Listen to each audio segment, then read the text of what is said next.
Le but de ce projet, dans un premier temps, c'est d'essayer dans ces différents écosystèmes, dans ces différents éco-complexes, d'essayer de préserver, j'ai envie de dire, des échantillons. Régulièrement, dans le paysage, tous les 2-3 km, espérer avoir une parcelle, 2 parcelles, 3 parcelles qui nous permettent de sauvegarder 1 hectare, 10 hectares, 100 hectares.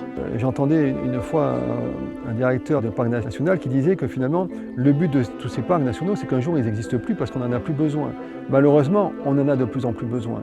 Et ensuite, il ne faut pas aussi qu'on se dise on protège certains endroits, et ce qui donne la liberté de détruire tout le reste. Et donc, c'est notre mission aussi en tant que propriétaire de dire on ne veut pas ça. Toutes les zones naturelles sont à protéger.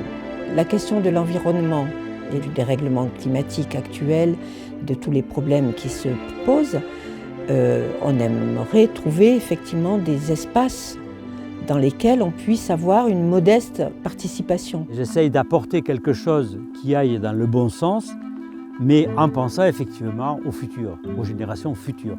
Parce qu'effectivement, les chênes que l'on voit ici, que l'on a plantés, je dirais pour qu'ils soient un petit peu, qu'ils aient quelques mètres de hauteur, il faut peut-être une vingtaine, 30 ans, et je ne serai certainement pas là.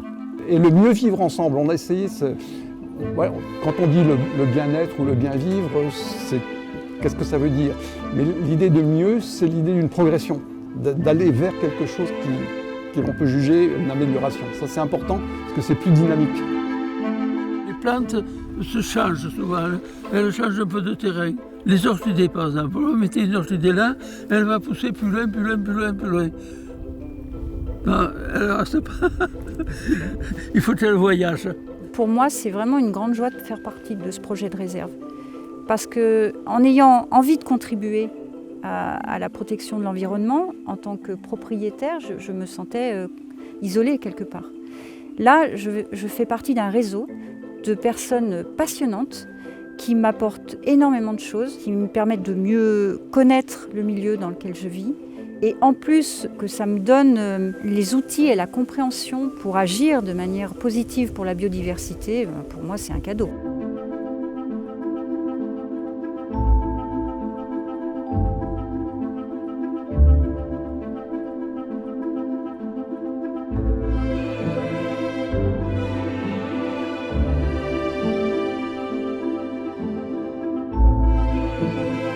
Je viens regarder un petit peu les différentes espèces de sphènes qui constituent cette tourbière. Je m'appelle Simon Contant, je suis écologue et botaniste et je travaille sur le projet de réserve de nature avec le reste du groupe. Alors donc ici on a une butte de sphènes qui est un amoncellement d'un type de mousse. Alors je vais vous en montrer un. On prend délicatement. Ça c'est une sphène. Donc les sphènes ce sont des mousses spécialisées dans les milieux humides, notamment les tourbières, et qui ont la particularité c'est qu'elles sont quasiment immortelles et croissent indéfiniment. Et petit à petit, au fur et à mesure de leur croissance, la base meurt, tandis que le sommet continue de se développer. Et ces parties mortes s'entassent dans le sol pendant des dizaines d'années, des centaines, des millénaires, et forment la tourbe. C'est la principale tourbe, la tourbe à sphènes. C'est des plantes qui n'ont pas de racines, qui poussent réellement comme ceci. Et là, ce petit fragment qui est entier, on va le remettre dans la butte et il va continuer de repousser pour les prochaines décennies, voire peut-être les prochains siècles.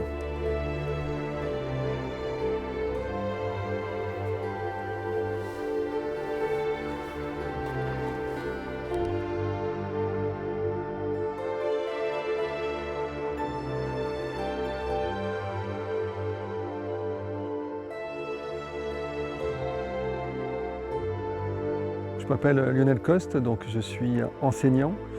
Je suis assez impliqué dans les associations naturalistes, que ce soit ici en Ardèche ou même au niveau sur d'autres départements en France. Je suis issu d'une vieille famille ardéchoise qui remonte il y a au moins 800 ans. Ma famille a plusieurs hectares de terrain, que ce soit des bois, puisqu'à l'époque ils avaient beaucoup de bois pour le chauffage, et puis des terrains agricoles, et puis il y a des terrains où on venait faire paître les chèvres en particulier, et ce terrain en est un exemple. Et donc quand j'étais gamin, je venais souvent ici, c'est des zones on va dire de garrigues, et je venais souvent voir les insectes quand j'étais gamin. Je me mettais à quatre pattes et je regardais toute cette vie qu'il y avait à la surface du sol.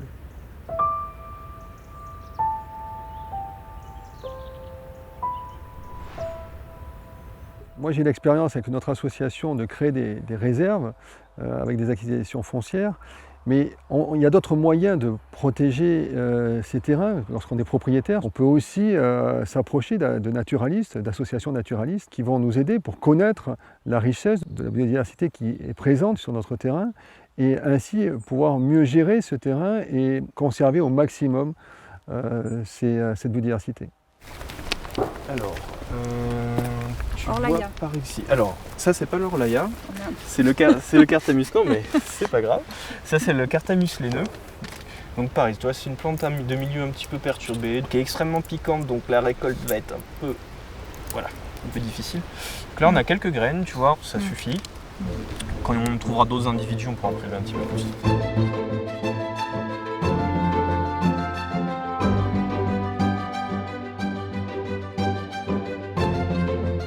Alors ici, ce qu'on vient faire, c'est qu'on vient faire des prélèvements pour transporter une partie de la diversité végétale de ces pelouses et de ces garrigues qui entourent le mas, pour essayer de restaurer certaines des parcelles qui ont été des friches agricoles et cultivées pendant longtemps, et pour recréer une partie de ces écosystèmes. Donc là, on va transporter la structure, la fondation de ces écosystèmes, c'est-à-dire la strate végétale, en espérant qu'une fois qu'on les reconstitué, les animaux viennent petit à petit, mais les végétaux aussi d'ailleurs, repeupler spontanément ces parcelles-là.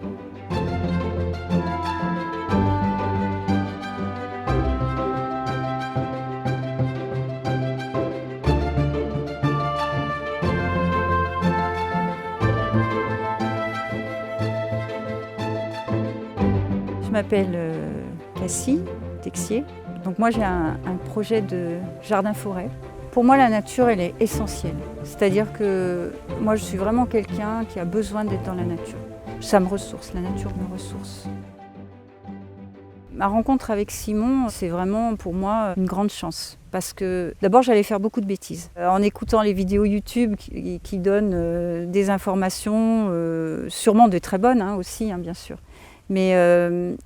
Mais en tout cas qui ne vont pas dans le même sens que ce que je veux faire. C'est une livrée qui est intéressante parce qu'elle a, là pour le moment, comme tu l'as pas sarclé depuis un bon moment, il y a un couvert végétal qui est relativement dense, qui n'empêche pas la production d'olives et qui est plus intéressant pour la faune et la flore qu'un champ nu sans rien du tout. Le cœur de ce projet, c'est la diffusion des connaissances. Parce qu'on pense qu'en apportant les bons éléments aux personnes, d'eux-mêmes, je pense qu'ils feront les choix qui sont attendus pour protéger cette biodiversité. J'ai envie de mettre ce terrain en réserve et je m'engage à ramener cette biodiversité. C'est vraiment pour moi un acte militant et volontaire. Et en même temps, ça n'exclut pas que ce soit un lieu d'habitation, un lieu de travail. Puisqu'au Mas de la Combe, il y a un gîte qui accueille des gens qui vont venir en séminaire ou en vacances. Et on peut arriver à concilier les réserves, la biodiversité et une activité économique.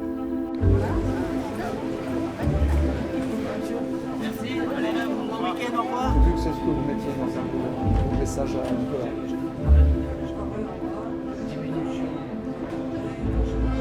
Vous savez, on a toujours été dans une position dominatrice, même quand on dit protéger, c'est un peu paternaliste à la limite. Donc là, c'est l'idée de l'alliance. On est aussi des vivants comme les autres et on s'allie ensemble, donc on est en convivialité. Ça veut dire vivre ensemble, tout simplement.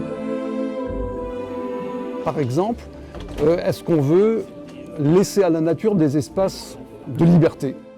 Chaque territoire, chaque petite réserve, c'est pas le même emplacement qu'une autre, c'est pas forcément le même milieu, c'est pas forcément la même histoire du terrain et de la nature qui est dessus. Donc c'est contribuer à une mosaïque. Et puis c'est aussi l'engagement individuel, c'est vouloir soi-même faire quelque chose avec et pour la nature. Donc c'est à la fois important par les résultats qu'on peut espérer, mais aussi par la démarche. L'homme a été celui qui a consommé l'énergie fossile en l'espace de 150 ans, qui a fait grimper le gaz carbonique. Par le passé, c'est arrivé ça. Mais la différence fondamentale, c'est que ça, c'était des millions d'années. Aujourd'hui, c'est des dizaines d'années. Donc, le vivant n'a pas la capacité d'évoluer pour se déplacer ou pour s'adapter.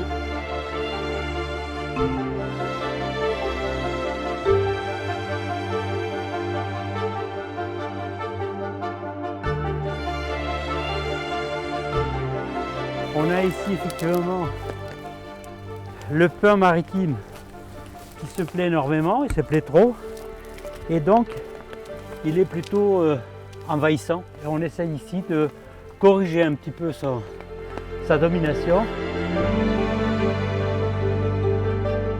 Je suis Ginès Martinez, j'étais plutôt un industriel, un ingénieur. Nous avons acheté cette parcelle il y a à peu près 3 ans avec mon épouse. L'idée était d'avoir un petit peu un coin à nous, un coin de nature. Et puis assez rapidement, on s'est rendu compte que nous pourrions aider un petit peu ce coin à retrouver un peu de biodiversité. L'idée ici sur la zone où nous sommes, c'est de réduire la densité de pins maritimes et de venir en relais avec des feuillus. Pour moi, la réserve n'est pas synonyme entre guillemets, de libre évolution. Tout en étant une réserve, c'est essayer d'équilibrer un petit peu, d'aider cette nature à faire en sorte que cet arbre-là, ce pin maritime, laisse aussi un peu la place à d'autres espèces d'arbres. Ce que j'essaye de faire ici, moi je suis tout prêt à le partager avec d'autres et c'est en ce sens que le projet des réserves, je le vois comme étant un lieu de partage et une communauté sur laquelle nous avons beaucoup à gagner si on travaille ensemble.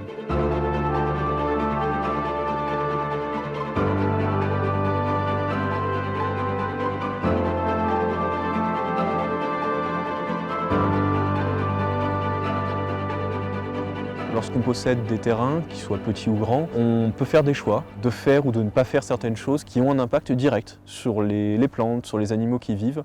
Et en ça, c'est un pouvoir qui est assez énorme et qui n'attend pas forcément une législation pour être opérationnel, qui attend simplement des bonnes volontés. Les jardins en France privés représentent 3 fois la superficie de toutes les réserves naturelles. C'est-à-dire que l'impact de la gestion de ces jardins est énorme. Et quand on rajoute à ça tous les terrains qui sont plus ou moins des prises agricoles ou qui ne sont pas utilisés pour une activité économique intensive, on tombe sur des superficies qui sont absolument énormes.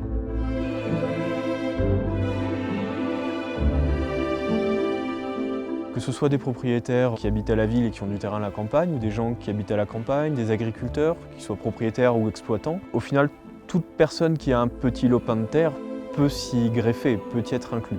Et de manière plus générale, les gens qui ne sont pas propriétaires de terrain, comme c'est mon cas, peuvent s'engager à travers un soutien financier, un soutien intellectuel ou un soutien, j'ai envie de dire, manuel, nous aider dans la promotion du projet, dans sa réalisation et dans la bonne conduite de tout ce qui est lié à ce projet.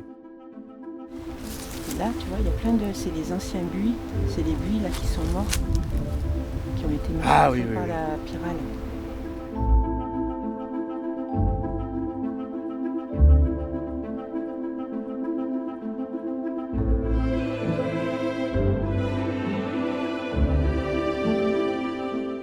Je m'appelle Françoise Heim.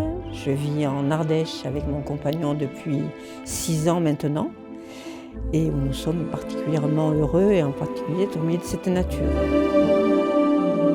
Alors avec Michel, mon compagnon, nous avons acheté ici une petite maison avec un petit bout de jardin.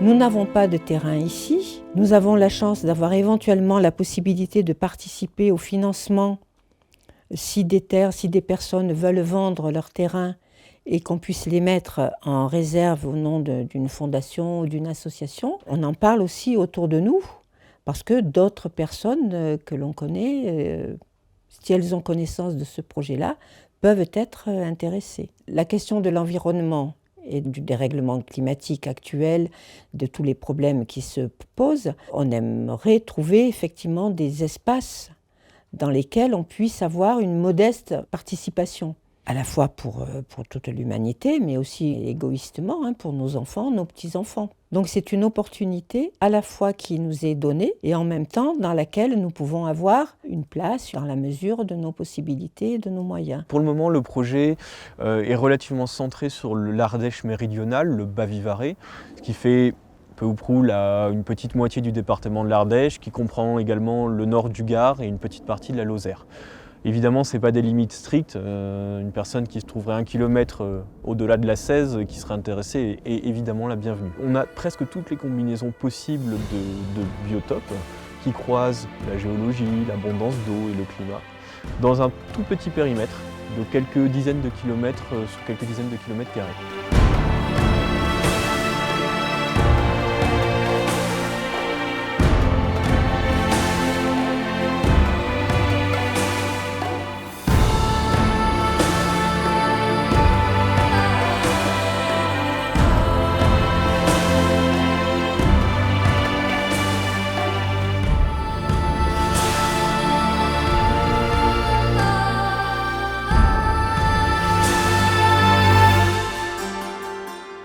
La Tridonella gladiata.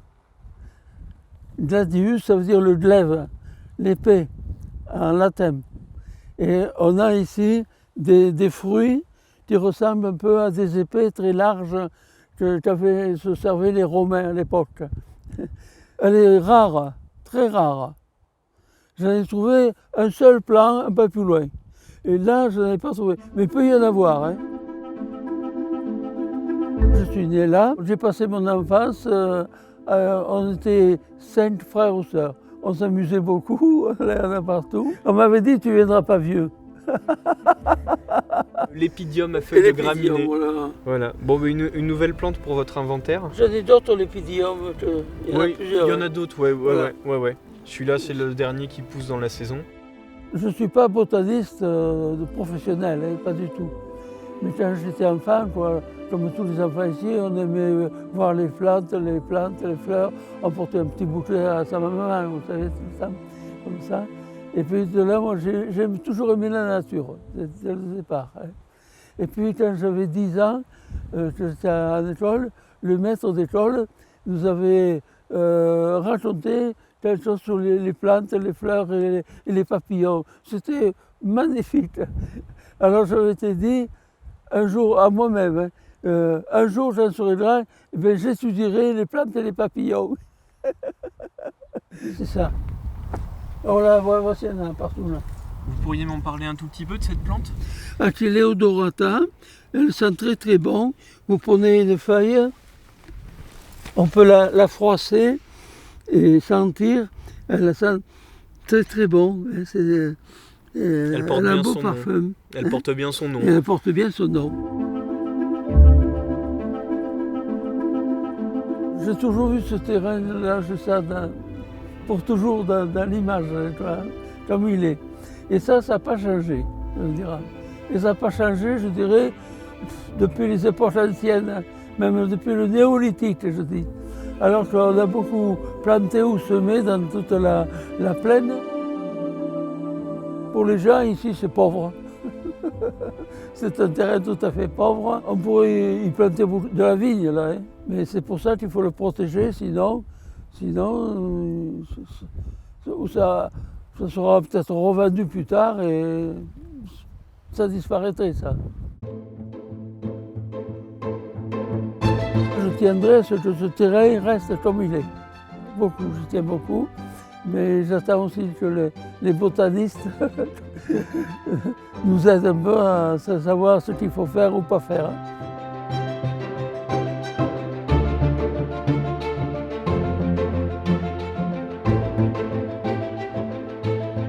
La seule chose que j'ajouterais, c'est vraiment le bonheur et le plaisir qu'on a à faire ces rencontres-là autour d'un projet fédérateur. Dans notre environnement ici en Sud-Ardèche, il y a énormément de bois comme ça. Il y a énormément de zones comme ça, des fois des bois, des garrigues. Donc c'est à nous aussi, à entraîner un certain nombre de gens, de prendre cette conscience-là, de façon à ce qu'on fasse plus masse. Il est urgent d'agir. Il suffit de posséder, d'être propriétaire, avoir du foncier pour pouvoir agir. Et ces mosaïques de terrain qu'on peut avoir sur des zones très différentes peuvent permettre, être très efficaces pour protéger cette biodiversité. On ne protégera pas la biodiversité en créant des zoos dans lesquels on viendra circuler, regarder ce qui y pousse et ce qui y vit, faire quelques photos et puis on rentrera chez soi. C'est pas ça. Si on veut réellement la préserver, il faut de grands espaces. Et le citoyen, parce que les citoyens sont propriétaires de la plus grande partie du territoire, ce sont les premiers acteurs à devoir être impliqués. Rejoignez-nous, si vous aimez la vie, si vous aimez la biodiversité, rejoignez-nous. Plus on aura de petites parcelles, plus cette mosaïque sera riche, plus ce sera efficace, quoi.